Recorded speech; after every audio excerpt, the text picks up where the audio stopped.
Hello மக்களே, வணக்கம். இதுல குற்றத்துல உட்கார்ந்து இருக்கிறவர் பேசுறதையும் நான் பேசுறதையும் அப்படியே ரெக்கார்ட்ல போட்டுக்கிறேன். நீங்க பாருங்க, விளங்கும் உங்களுக்கு. இவர் தமிழ் பீப்புளை மட்டும் கவுண்டிங் பண்ணி பாஸ்போர்ட் செய்ய வர இடத்துல ஒரு கான்சுலேட் என்ற பேர்ல இவர் உட்கார்ந்துருக்கிறார். இவர் கான்சுலேட் இல்ல, இவரை சிங்கள மக்களால எடுத்து அதுல போட்டிருக்கிறாங்க. போட்டுட்டு இவர் ஸ்ரீலங்காவால அங்கீகரிக்கப்பட்டு இவர் வந்ததில்லை இந்த இடத்துக்கு.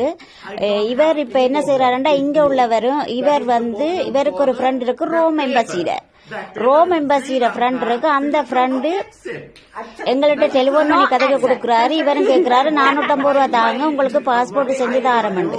இப்ப நாங்க சொன்னோம், நாங்க 450 ரூபா தாரோம். அடுத்த வீடியோவிலையும் இருக்குது, 450 ரூபா நாங்க தாரோம், நீங்க செய்யுங்க பாஸ்போர்ட், பிரச்சனை இல்லையாண்டு. அதாவது ஒரு ஆளுக்கு 450 ரூபா. அப்ப அப்படின்னு சொல்லிட்டு அதுக்கு பிறகு சொல்றாரு, உங்களுக்கு காசெல்லாம் லொஸ்ட் ஆகி இருந்தானே, ரிச்சர்ட் வந்துச்சா என்ன செய்யறது அப்படின்ட்டு. அப்படின்னா அந்த காசை 2 பேரும் பங்கிட்டு எடுக்கிறது தான் பிளான். இவருக்கு முதல் நாள் நாங்க எல்லா பேப்பர்களையும் இவருக்கு அனுப்பி போட்டுதான் நாங்க இந்த இடத்துக்கு வந்தாங்க, அத்தன்ஸுக்கு வந்தாங்க, இந்த ஆபீஸுக்கு வந்தாங்க. ஆபீஸுக்கு வர இவர் ஓகே வாங்கன்னு சொல்லி அப்பாயின்மெண்ட் எல்லாம் தந்து போட்டு இங்க காசுக்காக பெல்ட் அடிக்கிறது. இவரை ஏதாவது ஒரு நடவடிக்கை எடுக்கிறதுக்கு ஜனாதிபதி